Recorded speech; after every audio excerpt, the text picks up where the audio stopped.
we're blessed to have Brad here with us today to speak about what his experiences have been in this space and along the lines of these issues that we're trying to address. And and hopefully that he and people like him can be part of an ongoing dialogue to really, at least as far as we're concerned, make music right again. So thank you everybody for joining us, and of course thank you Brad for making the time for us today. Absolutely, Chris. Everything Christopher just said, I will echo that. So, Brad, thank you again for being here. I'm going to go ahead and let you start talking here. So, I'm just going to ask you a question right off the bat. What got you started into music? I want to hear your background story a little bit about, before you got political, what was your inspiration? And then when did it kind of turn into more politically charged music? Yeah. Okay. Well, first of all, thanks for having me. Appreciate it. And this is really exciting to be here. Thank you for giving me a chance to share my story. And thanks to everybody who's tuned in right now and joined us. So I'll try to truncate the 20 years prior to COVID as best I can so I don't spill into an hour and a half long story. But I started Five Times August in 2018. Sorry, I just said 2018, 2001 when I was 18, um, right after high school. And I was just an aspiring singer-songwriter. The name Five Times August came from my birthday, August 5th. I just thought I didn't want to promote Brad Skistimas. I thought that was going to be a mouthful and people are going to be like, Skista, what? And so I came up with Five Times August. It was kind of just derived from my birthday and my birthday's August 5th, and I just thought it sounded cool. And it doesn't mean anything more than that, but the name has stuck all these years, and that's where it came from. But the band itself has always just sort of been myself. It's been my project. And so even though I've had, other players and have collaborated and brought in bands on tour at different points, the project has essentially been myself. So I started in 2001 as a aspiring singer-songwriter, started with that project. Like anybody else, I was just looking for local coffee shop gigs and doing whatever I could to just start. I picked up a guitar at age 11, started writing my own songs around age 14. But by the time high school ended, I was like, this is my journey. This is my path that I want to go on. So high school, I graduate high school, and just start going full bore into the music scene of Dallas, Texas, where I'm from. And I kind of puttered around for a number of the first couple of years, just doing whatever I could, writing and recording out of my bedroom, making handmade CDs and bringing them to shows. And then started working in radio. Had a manager at the radio station who found out I was into music, and he started helping me get better gigs around town. I met my wife during that time, and she started helping out with my career, get better gigs. Then during that time, I had a music supervisor for MTV discover my songs online. I had put together a little 5-song EP of some songs that I had made under Five Times August, and he was the music supervisor for a show called Laguna Beach on MTV, which was a pretty popular reality teen series at the time. And so he wrote me, sent me an email, and said, can you send me your music? Would love to feature it on the show. And I didn't know if it was real or not, but I was like, oh, what have I got to lose? So I sent him a CD. And before I knew it, he had used one song on the show, and it's like my first big break. And so at the end of the show, they were like, "You just heard music from Five Times August." And then this was back in the MySpace days, so my MySpace plays started going, and I started utilizing the internet the best I could to sort of, we had this new tool available to us to sort of start accumulating fans. The industry was changing where, when I started out, the idea was I've got to get a big time record label deal and I've got to get my hit song on the radio and, all these traditional, kind of naive mindset that you go into the career path of thinking. And But the arc of my career has been going from that kind of outlook on things to utilizing the internet more and more, leaning into being independent. And by the time I was meeting with those record labels, not really feeling like that was something that I wanted to be a part of. And I was accomplishing so much on my own. Um, Fast forward a little bit, I had that song on MTV. I had more songs on MTV. I started utilizing song licensing to film and TV shows as a way around radio because if you've ever tried to get a song on the radio, you know it's near impossible unless you pay to play. And those that kind of exposure helped me really build an audience for myself online, which I was able to take that information and go, where are these people? And plot out my first tours and leave Texas for the first time. And then I started touring colleges and did that for a really long time. So about the time I was meeting with record labels, I wasn't sure that was the right path for me.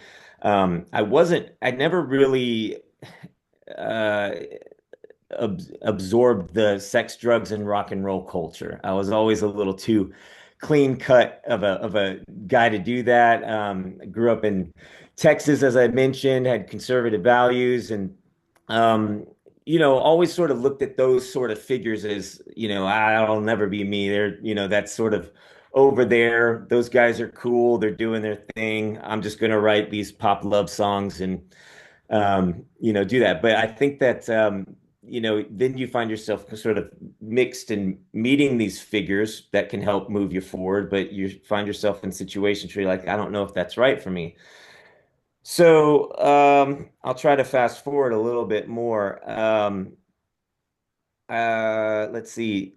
That was pretty much my career up until 2020. My career consisted of song placements in film, TV, commercials, writing original songs, touring colleges, touring the United States, opening for bigger acts, meeting with record labels, not really wanting to go down that route, um, leaning more into the tools at hand online to be independent, trying to break down walls as an independent artist. I was the first artist to have a CD sold in Walmart stores without any record label attached to it whatsoever. That was a big mission of mine once I started touring more and thought that would be cool. So I pursued that. Was the first artist to self-fund a record through Kickstarter with the goal of like $20,000. That was a huge amount at the time. Now you see crowdfunding and people raise millions of dollars, but at that time I went for a large amount that hadn't been accomplished yet. That helped fund a record. So I started, instead of thinking about the major label path and the mainstream path, I started just embracing all of these tools in front of us as they came and was looking for ways to push them forward. And that's kind of been the pattern of my career. And I took a little bit of time off from Five Times August around 2018 because I became a father. I started doing family music, family entertainment, and started a project called the Juice Box Jukebox, which I have a handful of CDs here just so I can reference, but this was the CD we made. I made this at home with my kids, taught myself video animation so I could make videos for it. And you know, that was sort of the most pure music I could put out there. I'm a father of three, and I was like trying to find content for them. And looking on YouTube, I was like, there's some really bad stuff out there. So I thought I'd come from an angle of What I want the Barney songs weren't quite doing it for you? right. Yeah, Barney and what else do we have? Baby Shark, And so I Oh wanted to come boy. at, I wanted to come at kids' songs from a cooler angle and write stuff with substance that parents and teachers could enjoy just as much as the kids. And that project was really taking off between 2018, 2019, and then COVID hit. And it canceled all of my school performances, which I really loved playing at elementary schools because these kids would learn these songs and the teachers would be playing them and I'd go perform for them. And they were like it was the best feeling ever. as a musician to play songs and have children sing them back to you. So it's really absorbed in this world of wholesomeness and goodness. And then COVID strikes and the world changes. And before I know it, it kind of shut down everything that I was doing and my outlook on the world and what was happening. And so creatively, I almost shut down as a whole throughout 2020 and then came back in 2021, unbeknownst to me, as a protest singer at the forefront of this movement that was taking place. And I had no intentions to go from children's music straight into angry protest music with inside of a couple of years. But um, that's just the way it happened. I think it was divinely led, and my journey was, divinely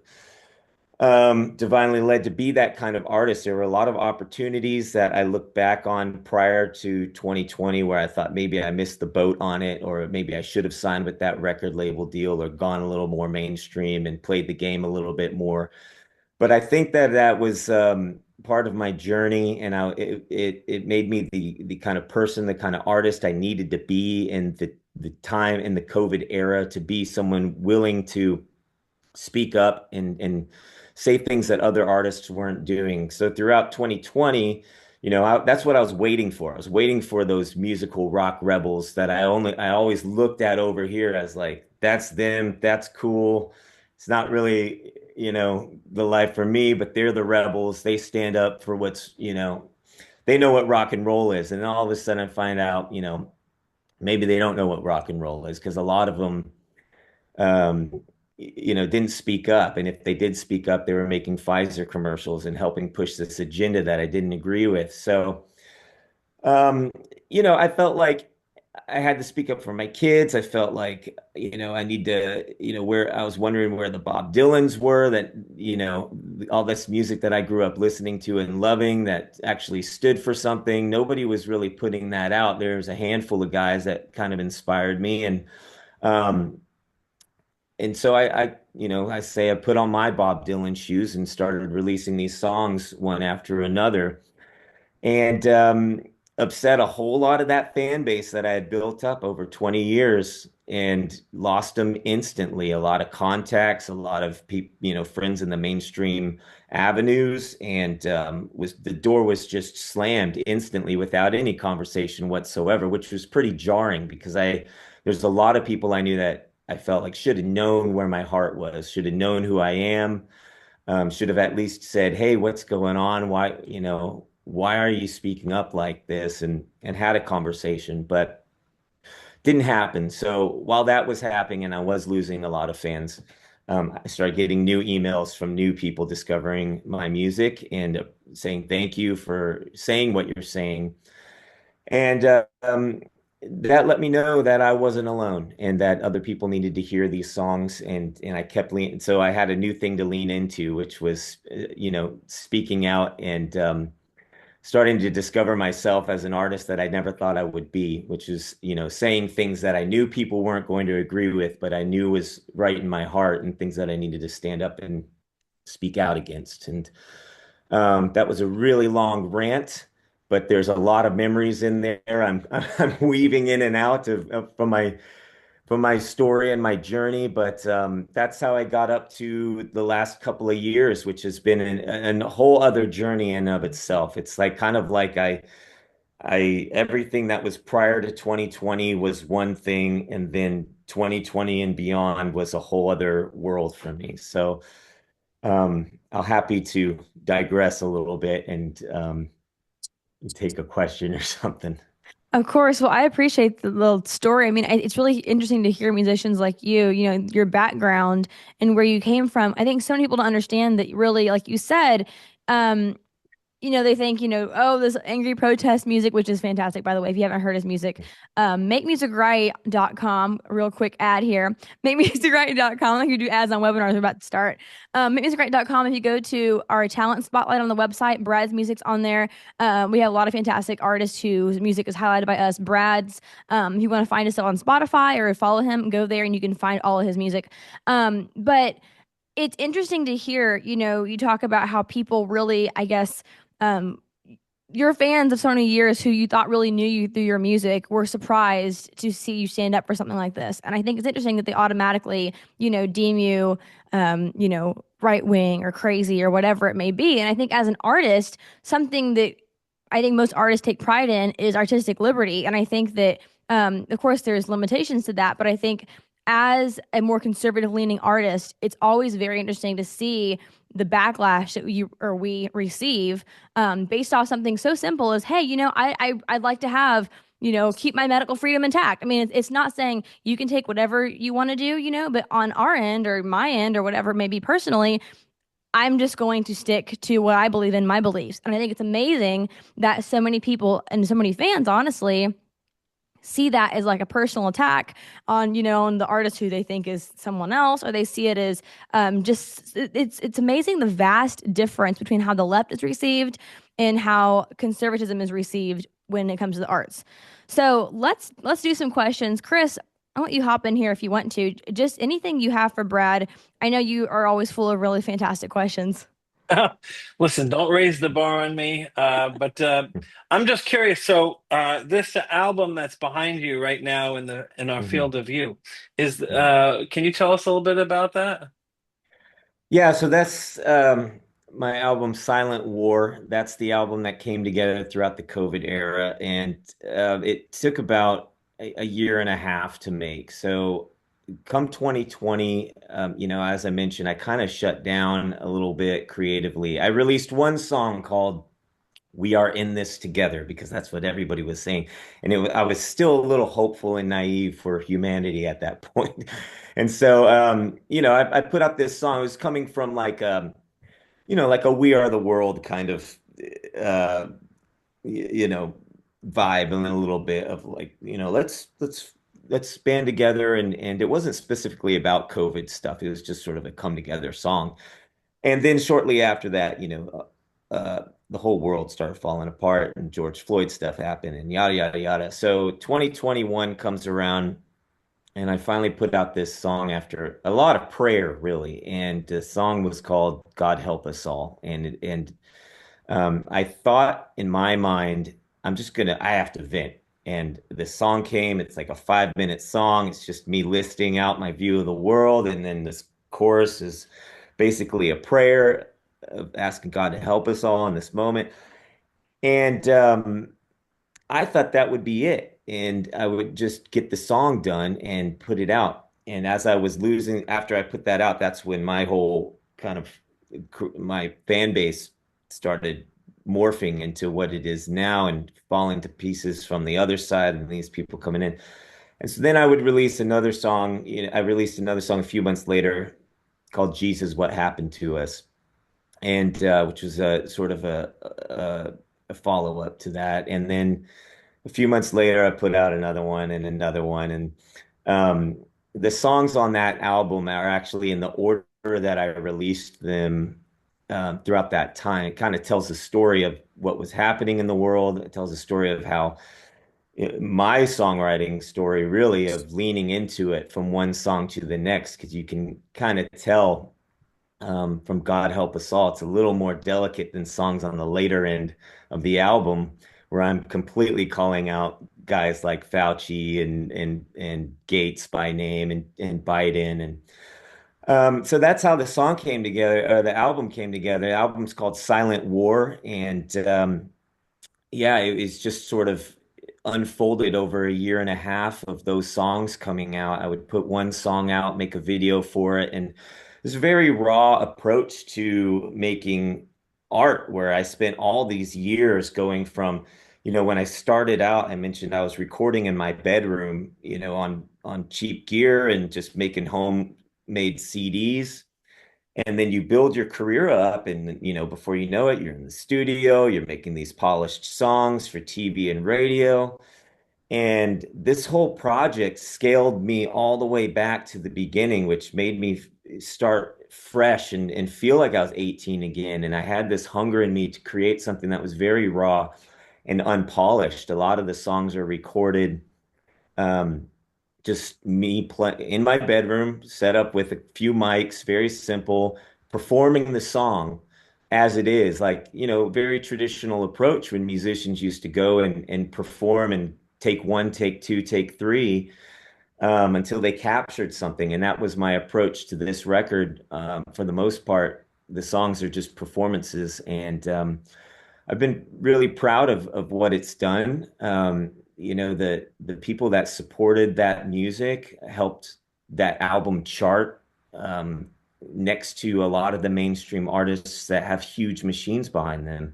When that Mhm. album came out, we got in the top 10 of iTunes, Amazon. It got to number 5 on Amazon overall. It was sitting right next to Taylor Swift and Bruce Springsteen, which really Wow. speaks, yeah, which really speaks volumes to, when we Yeah. vote with our dollar, when we get behind the art that, aligns with our morals and our convictions and speaks for us, we can really compete with those artists that have huge machines behind them that are very precise and plotted out and have money in campaigns behind them to build up that image. I think a lot of people don't realize like that manufactured artist is manufactured. There's a lot in play there that makes it appear like it's just like it's like media. There's a lot of pieces in play there that present this idea to you that everybody's into it.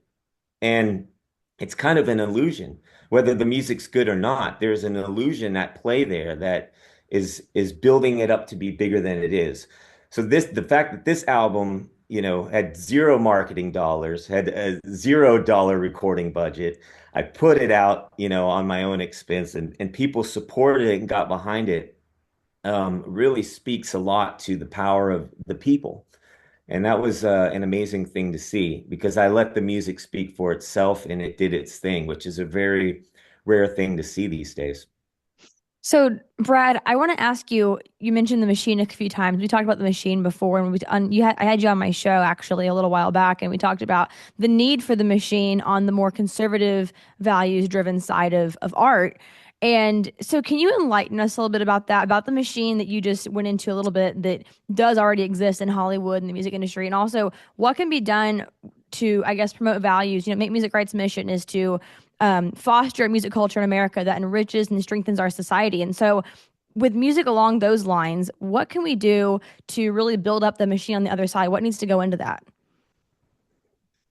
Well, I think the first thing that comes to mind is I think that we have to stop giving attention to the things that we don't want. And there's a lot in the media on the left side of things, the woke side of things, that is a complete train wreck. So we can't help but look at it and say, oh my gosh, look what they did on the latest award show. They worship the devil again. Like at this point, we all know it. And its shock value to me has worn off. We get the playing field. We know what is out there now. And there are enough artists across the board that I think, they might not be left wing, entertainers or woke entertainers, however you want to classify um, that side of media and entertainment.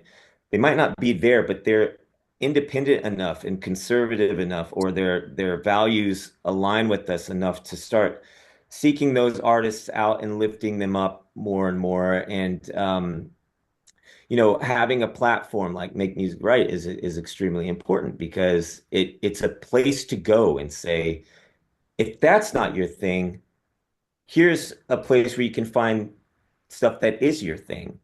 And, speaking of there's a lot over here on the left side that is, it's all just over there. They have the megaphones, they have the machine, they have the artists that are, everything is an agenda. Um, and we can do that too. We just have to start pulling the pieces together and really focus on that and stop going, they did it again. Oh, can you believe this? Oh, can you believe that? There's a certain awareness that you have to have, of course. you can't just not ignore it because you do need to know what is out there. But I feel like we know that by now. So I feel like first, a first good step is to start leaving that alone and start building up what is out there. And I think there's a lot of small ways to do that. I think that when I look at if you look at rallies, for example, or events that get put on, we have a tendency to lean back on old legacy artists that have been around that really don't align with us. Like, how many times has Trump used a song at a rally and the artist comes out later and they're like, and the artist comes out later and they're like, I didn't give him a permission to do this. I hate Trump. And it's always that. And it's like, well, why are we giving that song? And let's just leave it behind. Find another song. There's other artists out there now. And it doesn't have to be labeled conservative art. It doesn't have to be labeled um, it doesn't have to fit into a box on this site either. We have the whole rest of the playing field to really, bake in our values and what we believe in. But it doesn't have to be country and it doesn't have to be rap. It can be all the things in between. And it can be every genre from every background. And that's an amazing opportunity to have. And something that I've experienced myself over the last couple of years is that we have an opportunity that hasn't really been around since the 1960s to impact culture. When you look back on that era, music was at the forefront of what made culture what it was. It helped dictate politics and people's views.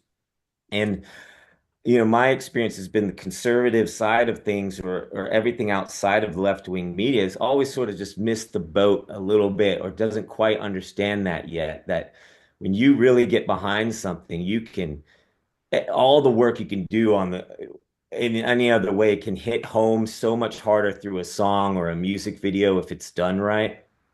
And Oh yeah. there's a lot of opportunity there that I think is being missed. But also, like I said, these platforms that are coming around, Make Music Right is one of them. Um, there are a number of them that came out throughout COVID that was sort of gathering together artists that stood for what we believe in. And as an awesome resource, and making new platforms in general would be great. I got kicked off of Bandcamp after being on there for like 10 plus years. One day I log in and my whole catalog's not there. Not only is my catalog not there, but they deleted my account. And then when I reached out to them, they didn't Oh, ever respond back. And that happened to Tim Pool, who had music on there, and a couple of other friends.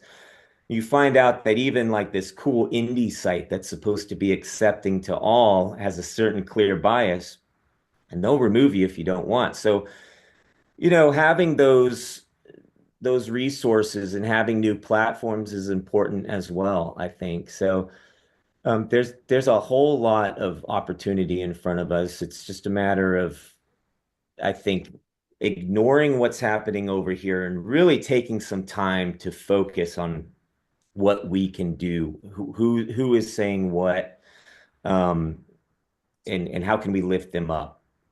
you know, one of the things that I've over the years thought about, how did we get here in the first place? And I guess one of my one of my theories, I guess, is that it's been easier.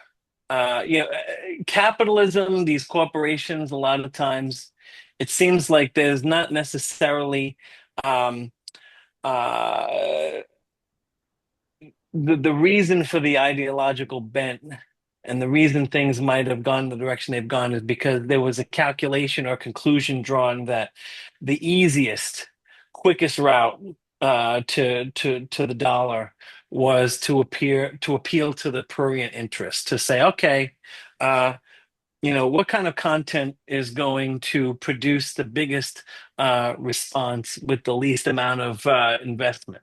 And I guess some of them concluded that, I guess two things. Number one, that it's easier to appeal to people's baser instincts. And of course, that can be done on the left side or the right side of the spectrum.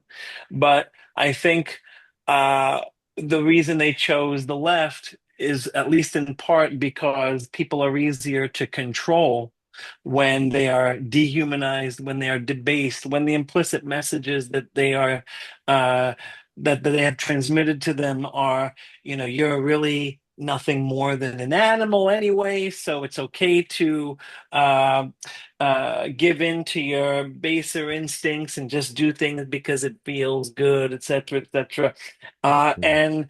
And the more that you can control a pliant body politic or a public, then the easier it is to extract dollars down the line. And so I think maybe they made that calculation. We're going to kind of degrade that moral fabric so that it'll be Mhm. easier to extract additional dollars down the line. And so, as a counter to that, I guess part of this discussion, and I don't mean to put anybody on the spot, but how do people that really see the need for this, like I'll give an example, like, so President Trump obviously understands better than other conservatives. You mentioned that conservatives are kind of late to the party, Johnny come lately when it comes to being sensitive and aware of the power that culture can have, that you can't just win elections by appealing to people's brain and say, we're going to be better for your 401k or the bottom line, that people have additional, sometimes more powerful motivators that you can access. And it seems like the left, because they have controlled the cultural machinery through the different forms of media, that they have leveraged it for over a longer period and more effectively, whether it was Norman Lear on different sitcoms in the 70s, and then, of course, all of the music from the 60s onward. And so, you know, President Trump, I think, as an example of a politician who understands intuitively, even if he hasn't formulated some overarching grand philosophy or theory about it. He just intuitively understands that culture is power, and he knows how to. Um, he just knows the power of positive propaganda as opposed to negative propaganda. And, it's a beautiful thing to see, but there isn't really a whole lot of really material that has sufficient merit, as so that he ends up using stuff at some of the rallies that is derived, like you said, from some of these legacy artists who aren't on board with any of this anyway. And those artists end up suing in order to kind of become part of the moment and get a little bit of vicarious publicity. So how do we Mhm. convince the institutions and persons of means of the benefit and the necessary nature of the investments that need to be made in this space? Because not everybody is going to have necessarily the same luck or the same outcome that you have had. Obviously, now music can be created and disseminated at a lower cost, as a lower barrier of entry, and so those are good things. But at the same time, it is still, nevertheless, hard to compete with billions of dollars being spent in one direction. So how Mhm. do we, as artists, and how do we, as a movement and as a larger society, kind of funnel uh, real money, real budgets in this direction, and get conservatives who are inclined more towards show me the bottom line, show me the ROI, return on investment, you know, how do Mhm. we get them to really buy in? How do you get the Elon Musks of the world to say, Right. okay, I bought X, or I bought Twitter and I renamed it X. Now I'm buying Universal Music. And Mhm. guess who's out of a contract? Taylor Swift, you know? And so how do we do that? How do we push back and say, okay, now we have a music conglomerate that is going to be realigned with the right values? There are different Mhm. levers, and actually, I ran into Cash Patel And I told him, I think he's got other priorities, but I wanted to plant the seed. I said, look, I know you're going to be going after uh, some of these institutions that are so liberally biased that are part of the deep state, whether it's the FBI or the CIA, or now you see the institutions of higher learning that have also, for the last 100 some odd years, played a big role in pushing our culture in the wrong direction in this kind of Marxist direction. And so they're using the levers at their disposal, whether it's the government contracts or whether it's using the Justice Department to kind of sue on a constitutional basis, on a civil rights basis, to confiscate their endowments, to coerce them into alignment with the best interests of the public. And so, how can we do the same thing in the cultural space? How do we go about getting folks like Elon or Kash Patel or other people, Pam Bondi, to start suing? For example, I'm a trained opera singer. How do we sue the Metropolitan Opera? To say, look, we're going to make your endowment subject to seizure on a civil rights basis, because I can tell you that there are plenty of extremely talented artists all around the world that are being blacklisted, that they won't be hired by the Met. They're under directives by members of their board that say you have to have a DEI composition to your casting. And this kind of philosophy is replete across all of the different arts disciplines. And so, we need to really think about, in my view, how we can get these interests. Because Mhm.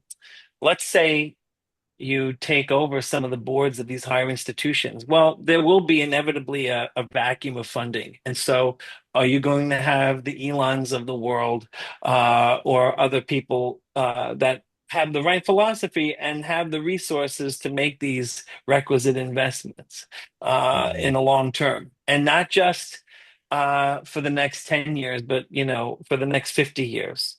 Because really, Absolutely.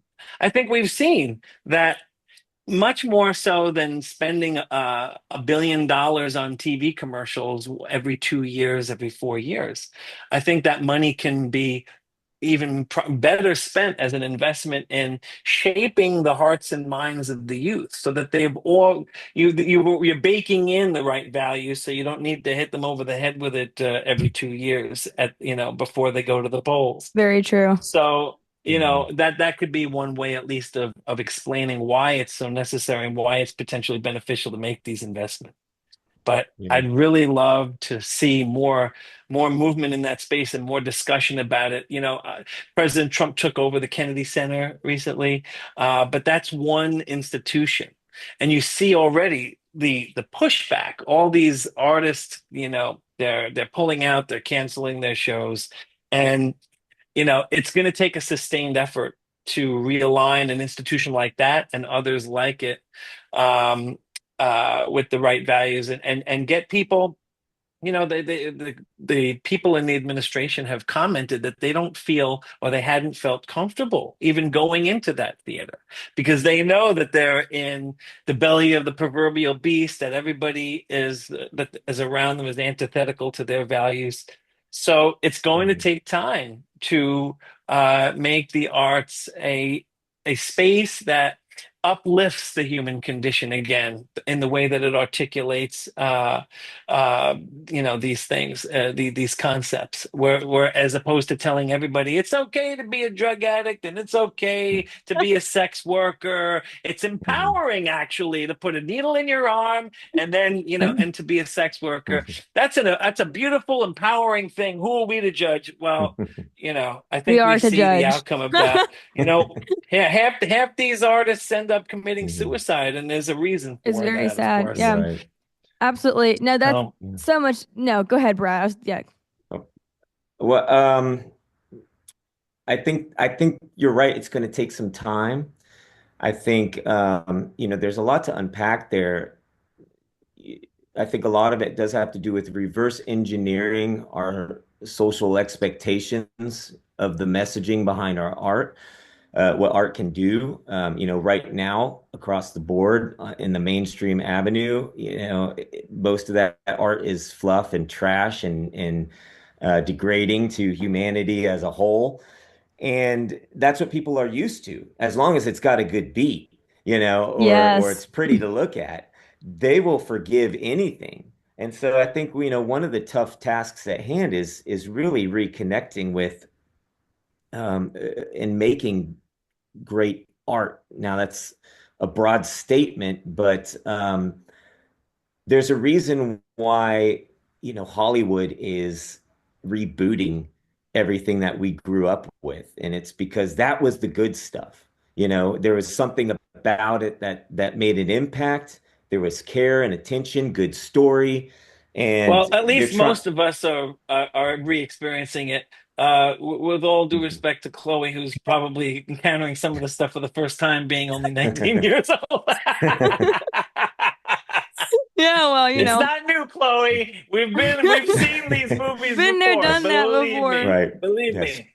Ghostbusters came out in 1984, but It wasn't originally women, right. it actually was Yeah. guys. Right. Well, There you I, Right. go. I don't want to interrupt you guys too Right. much. This is a fantastic discussion. I want to get a few questions in here before we stop. There's some people who have put some questions in the chat. I'm going to read them to you, Brad. Hmm. We could do this for hours. I mean, this is such a great discussion. Both of you, too. Y'all both have so many things to add to this discussion. Let me go through these and just read a couple to you. I mean, it's so interesting when you really dive into this and dig deeper into actually how art is created. Like Brad, like you just said, that really hit home for me. I've heard so many people, conservatives especially, when they're kind of venturing into daring to criticize the art that does exist. I say art, music in particular, and it's like, oh, well, it has a good beat, so check, it's good. And it's like, well, no, it's a lot more than that. And again, like you said, if it's pretty and if it sounds good and if it's happy, I was talking to someone the other day, conservative mother, and she was like, oh, well, I don't mind listening to, I won't say, this artist and that artist. I just listen with my kids. And I'm like, well, if you're normalizing it for yourself, even if you yourself, you're not with your kids when you're listening, you're normalizing it in society. And therefore, your kids are going to grow up in the society that normalizes this, particular agenda. And so it's amazing to me that, this is, so overlooked, I guess. So a couple questions here. We have Ghostbusters conversations going over here in the chat. Let me find. Someone says that Five Times August is their favorite band. I can echo that one. Back up here we have. Let me just find this real quick. Okay, so Chris Wilson, who by the way I have to say I started this music journey a long time ago as far as conservatism and music goes, and I had the Prager Force Musical Club. We used to have Zoom meetings, and Chris Wilson was one of the originals. So Chris, good to see you on here. Chris Wilson, though, so he says, "Do you believe in the principle that good music has an elevating effect on the human soul?" Yeah. Oh, yeah, absolutely. It's all vibration. So, if it resonates with you, it's doing something to you. Yep. And um, that's why I think it's the universal language is you can make a great song and it'll resonate with somebody, even if, they don't speak that particular language. If it's sung in France, you can still, in French, you can still find the beauty in the language and the vibration of it. And if it penetrates your soul, yeah. Um, and I think that that's something to be aware of. That's in the mainstream avenue. It's kind of like they've found the balance, right, between making you feel good, but also influencing you in a rotten way. So, that's what I think we need to break out of is the whole thing. Let's lift you up through, beautiful music with a great message that actually does mean something. Right, with the values that have been proven to make America a successful nation for decades, and when you see that starting to really take a downfall, it just to me it definitely correlates art and music and what's happening in culture definitely correlates with what's happening, as a nation as a whole. Another question for you from Jonathan Pike. For non-mainstream music audiences, do you have any advice for marketing and exposure to those types of listeners? I have a lot of experience in the mainstream pop world, but marketing outside those circles seems very different. Um, Yeah, it's hard because a lot of people these days put on Spotify and just take whatever's given to them, through playlists, and people don't really seek out music like they used to. And there's not very many avenues to intentionally seek it out. Like when I was a kid, I would go to the record stores and they would have listening stations, and you could sit there and discover and take a chance on a CD. That experience is gone. So you have to get creative nowadays. I mean, beautiful thing is we do have the internet. There's a lot of ways to do it. Are you talking about? Let me hear the question again. The question is, for non-mainstream music audiences, do you have any advice for marketing and exposure to those types of listeners? Um, as a musician, I is he think, asking I think, I think that's the as a question. musician? Uh-huh. Um, yeah, I think having a visual is super important. A captivating visual for your music has been extremely helpful. I don't think that the songs that I released throughout COVID would have hit as hard if I didn't have that additional visual. We're so quick now. Everything is scrolling. Everything that all our discovery takes place in that phone, in that screen. Um, for most people. And so, you've got 5 seconds at most to get them before they're flicking on to the next thing. But having a captivating visual that pulls them in to your song, I started looking at music as, that's just half of it. The visual, the music video. It's the way Yep. Michael Jackson looked at his music videos. Like you can't think of Thriller, the song, without thinking of the video. And I started treating my music that way. And Well, I think that Wow, Brad's that's lyric huge. videos, oh, it is. And that's something as well that people, I talk to a lot of people about is that the music itself, you listen to a song and it might sound happy and upbeat and wonderful and the message might sound like it's perfectly fine. And you look at the music video and it's like, "Oh my God, what is this? What is this garbage?" And Mhm. why is it associated with this particular song? And so it's interesting when you look into, the deeper message in some of these musicians' art, what their music's really about. Brad, I will say, has the best lyric videos I've ever seen. They're so good. I found out he edits them himself, and I'm like, oh my God, musician and artist and editor. Go check him out. Yeah. Ain't No Rock and Roll is amazing.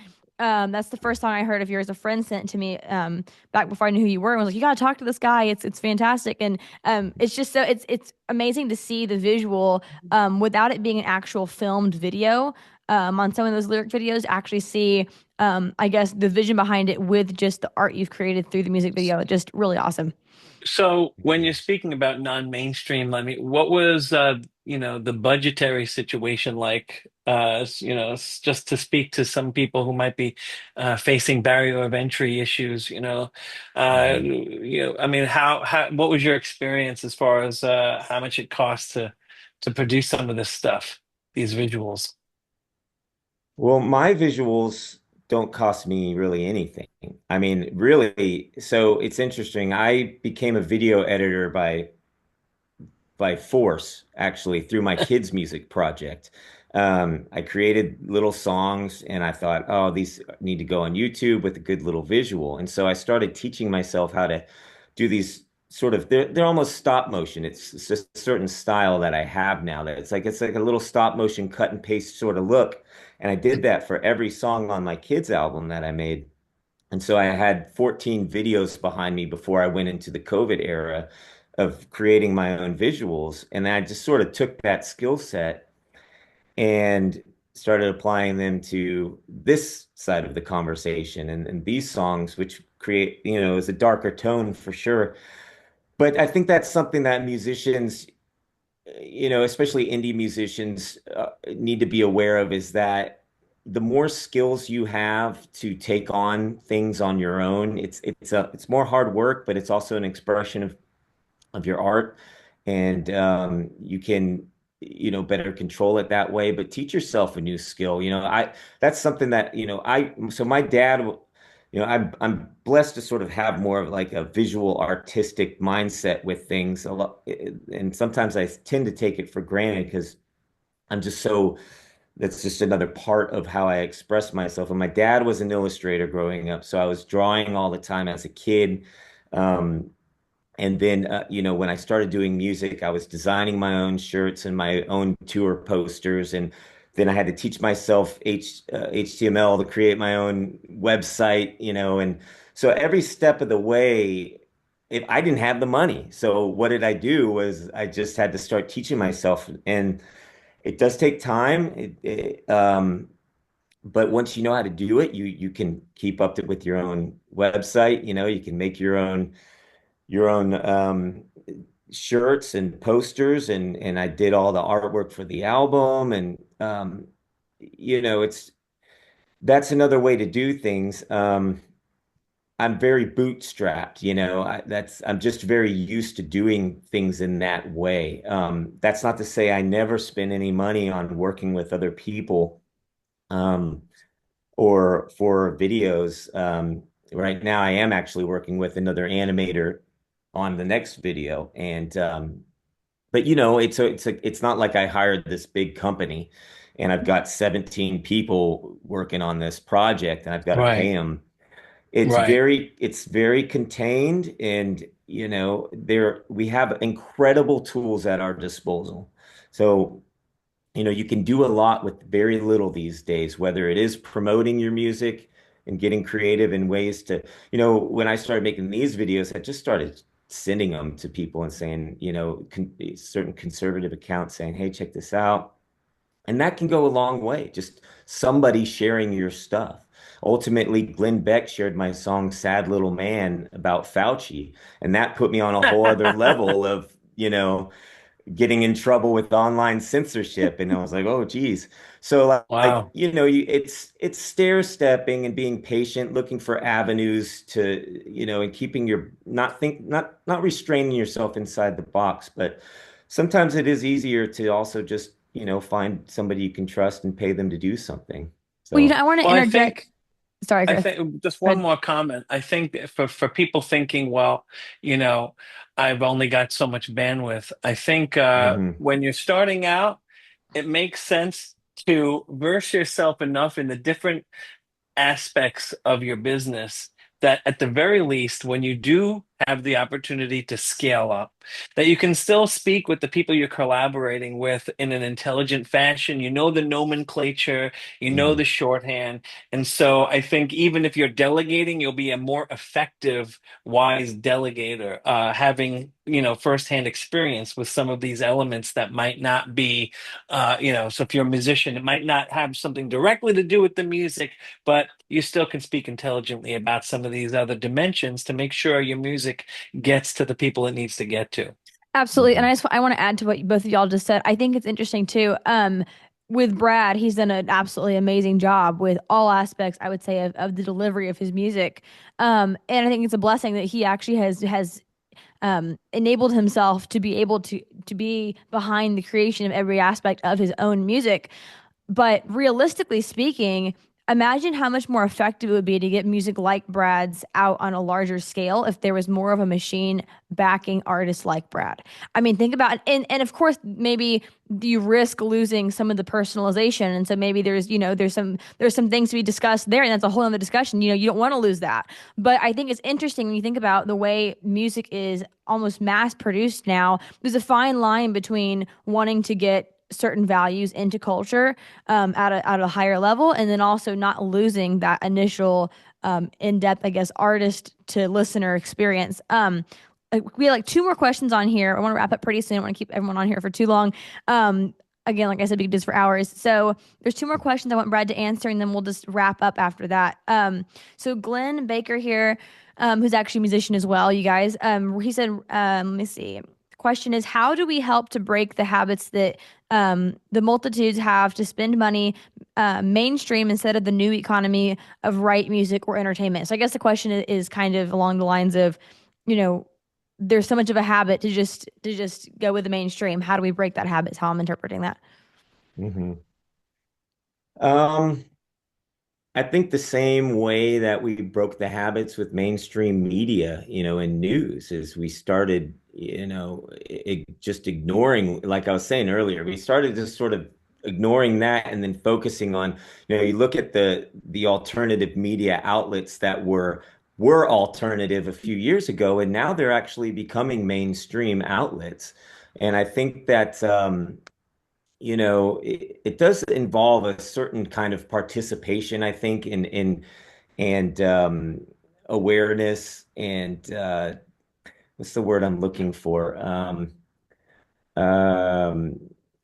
I can't, my mind's drawing a blank right now, but just a dedication for us to be aware of what's going on and look for those other artists, I think, and start to lift them up. Tom McDonald's a great example of somebody who is, doing his own thing, and people were like, wow, he's saying stuff that I didn't know you could say anymore. That's kind of what pushed him to the forefront was around 2020, he really started creeping up because he was saying things at a when you couldn't say those things. And so, you know, that kind of thing pushed him to another level. He's been doing his own thing.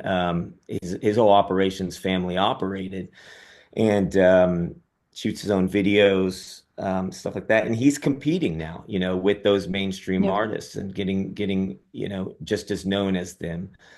Um, yeah. I No, mean, great. yeah, I think what Brad was saying about, for example, the news media too. You have these these outliers, these upstarts, and in addition to people just being um convinced, I guess, or inspired to make those efforts on a practical basis, there are probably ways that we can discover to facilitate the disruption. uh Mhm. at the end of the day, a lot of people who are going about their day, they're not necessarily thinking about these things from an agenda standpoint or a philosophical standpoint. But if you can find a way to deliver this content and facilitate the discovery of this content in a way that just provides a clear benefit and is in some way easier than the alternative. Nobody really cared about how they were going to get from Penn Station to Grand Central Station.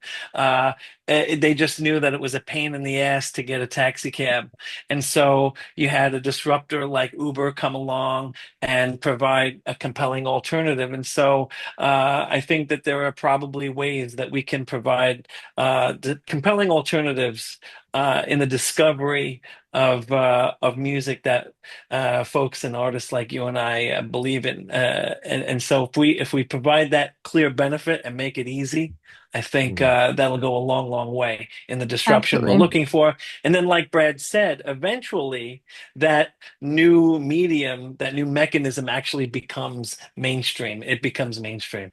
Absolutely. So another Make Music Right ad break. On that same page where we have our talent spotlight, we have all these musicians who are doing things like Brad. Go down to the bottom of the page, I do believe, and it's called Play It Forward. If you have an artist or a musician or a song, or I guess an artist and musician is the same thing. Sorry, a musician or a song, who you'd like to share and you want to actually be out there on Make Music Right's directory of songs, please go submit it through that because that will be a huge help to start getting these musicians in one central location where we can actually promote their art and actually people can find it. Like we've been talking about for the past like hour or so, people need to know where the art is, and sometimes that's hard to find. You go to Spotify and you have Doja Cat and Ice Spice and Taylor Swift, and it's like, well, it's not my jam, so where do I go? And there is no alternative. So we're not necessarily a music streaming alternative, but we are at least helping to grow those audiences for these kind of musicians. So go to that website, makemusicright.com. I believe it's slash talent spotlight if you want to go there, or just go to the talent spotlight on the website. Scroll down to the bottom and submit an artist or a musician. I keep saying that, a musician or a song, because it'll be extremely helpful for the whole movement as well. So, Brad, I'm gonna go ahead and wrap up here. This has been an absolutely fantastic hour or so of chatting with you here, and it's wonderful to hear your insights on all of this. So someone up here asked where you'll be performing next. If you could just answer that, that'd be awesome. Then we'll close out. Yeah, I will be, let's see, I will be in Canada next, the 51st state of the United States. No, I'll be going up there Oh, in they'll love you for that. Yeah. yeah, I know. Well, I've been meaning to get up there for a while and it just hasn't worked out, but I'll be up there for actually speaking of alternative media, there's a media outlet up there called Druthers. They're celebrating 5 years of their publication and they're having a big 5 year anniversary outside of Toronto, and they've invited me up there to play and perform with some other artists that have spoken out, and excited to be a part of that. So yeah, that'll be a lot of fun. Wonderful. All right. Well, this has been, like I just said, fantastic. Loved every minute of it. I hope everyone on here did as well. We had a pretty good group here actually join us today. So before we pop off here, Brad, just where can my audience find you and any upcoming projects you have? Yeah, 5timesaugust.com, all spelled out, FIVE timesaugust.com. You can check out the website and sign up for the newsletter. You can support my music, pick up some records and CDs there. Follow me on X, where I'm get into the most trouble at 5timesaugust. And speaking of, on topic of new media and everything, one of the projects that I kind of I haven't even mentioned it, but that I've been doing the last couple of years is a project called Star Spangled Adventures, which is a homeschool, part of a homeschool curriculum for little patriots, which is, it's funded by American Cornerstone Institute, which is Ben Ah, okay. Carson's organization. And Mhm. so they put Wow. together this homeschool curriculum that teaches American history. And I write the music for these, but we have an incredible team of guys that come from Disney background, animators.